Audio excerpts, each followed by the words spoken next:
everyone, how you are doing? Good day to you all and welcome back to my channel. My name is Blessing, and as usual you're welcome to subscribe to my channel if you're yet to do so. And I want to say thank you to all of you who already subscribed. I really do appreciate you.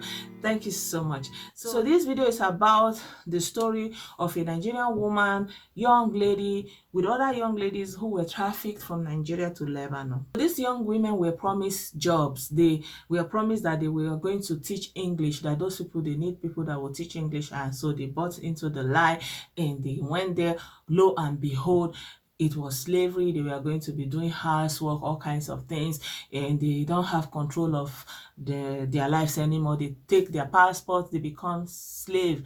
And this particular young lady was able to sneak out a video and it went viral. So what she's saying in this video is about herself, her name, her parents, that her name is Molola Ajayi and her mother is Felicia, her father is Kehinde Ajayi, and they live in Ilorin.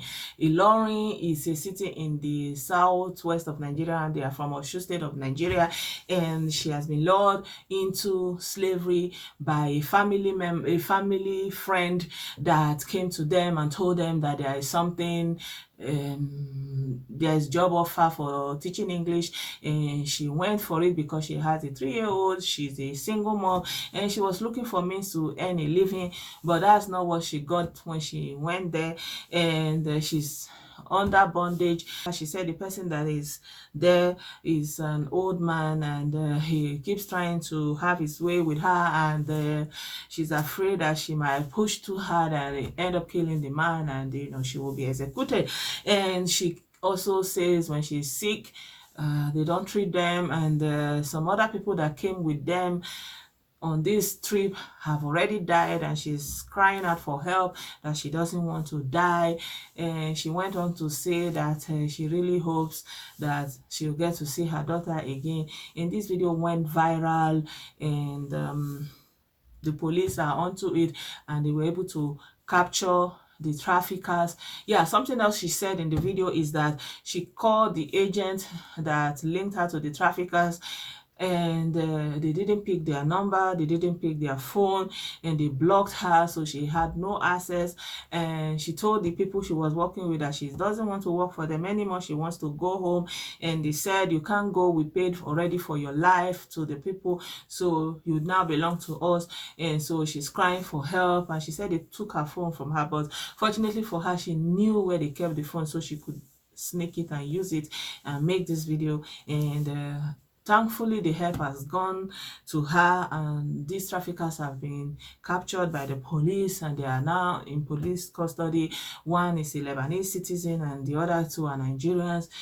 I just want to talk about the wickedness and the callousness and this evil that Nigerians do unto others. And the same thing that happened during the transatlantic slave trade is still the same thing that is happening today. At any moment, any Nigerian, they just sell their fellow human being. They don't care as long as they get some profit from it. This is callousness, this is lack of morality, this is lack of conscience, and it's bad. And I know that we all come back all the time and blame the victims. It's not like there's no blame for the victims, that they don't know anything, but I tend to think that they just go to the interiors, people who are not exposed, who are not educated, who have no one to tell them, or people who are just desperate in their poverty, in their need, in their misery to escape, And there is something that always comes to my mind when I think about it. It's about the story that was told about the leprous man in the book of 2 Kings chapter 7 verse 3 to 4. This is the story about there was a time, there was a famine in the city, in the land, and these leprous men, they were just always on the edges of the city. They are not really allowed, and if they were seen in the city, they are going to be killed. But there was famine, they were suffering, and they thought to themselves, if we go into the city, we are going to die. If we stay here, we are going to die. And if we go into the camp of the Assyrians, that is the soldiers, the Syrian army that has laid siege to this land of Israel, we are going to be killed also. So what do? We better take the risk. So if the Syrians keep us alive, so be it. If they kill us, so be it. Because if we stay here, we are going to die of hunger. So this is the Bible. I just want to read with you this Bible verse that is always resonating with me whenever I hear this kind of stories about people who are desperate to leave Nigeria, who do not give attention to reason or logic, who do not listen to you when you tell them, don't go, stay there where you are, manage whatever you have. This verse in the Bible keeps coming up. So I want to share with you, and it's in the book of 2 Kings chapter 7 verse 3 to 4. So I'm going to read the Bible with you guys now. I hope you're not offended. I'm not preaching. So there were 4 leprous men at the entering in the gate, and they said one to another, why sit we here until we die? If we say we will enter into the city, then the famine is in the city, and we shall die there. And if we sit still, we die also. Now, therefore, come and let us fall into the host of the Syrians. If they save us alive, we shall live. And if they kill us, we shall but die. And so they made the move and moved into the Assyrian camp, So you can read this story further, how it developed. But this is just what I feel every time I see something like this. And most times we blame the victims and we say, oh, you don't listen to what they are telling you. You don't hear what is happening around you. People, there is desperation.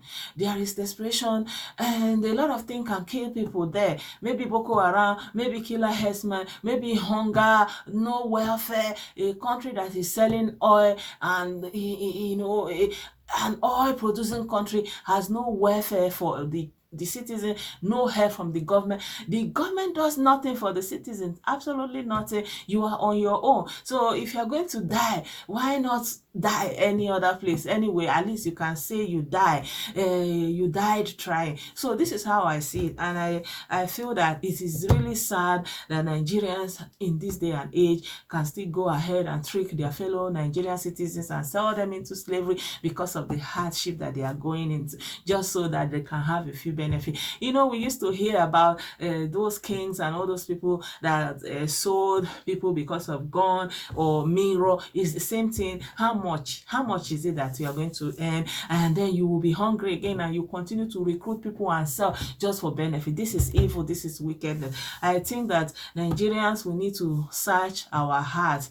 Our heart is not pure. Our heart has no integrity, because people that are able to do this kind of a thing, there's nothing that they cannot do. We need to ask ourselves, do we have any right to complain when maybe you say Germans did this, or Americans did this, or British people did this, and look at what a fellow Nigerian can do to a fellow Nigerian citizen that they know that somebody you know their house, you know their parents, you could still go to them and just take advantage of that familiarity and that trust, throw it to the wind just for a few coins.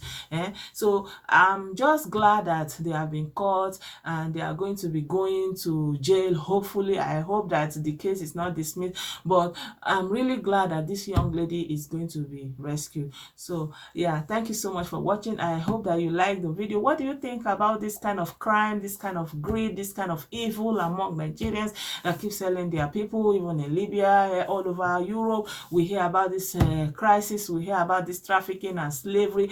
Please, let's continue the conversation in the comment section, and yeah, subscribe to my channel if you're yet to do so. Thank you so much for watching up until this moment, and I'll see you very soon in my next video. Thank you so much. Bye bye.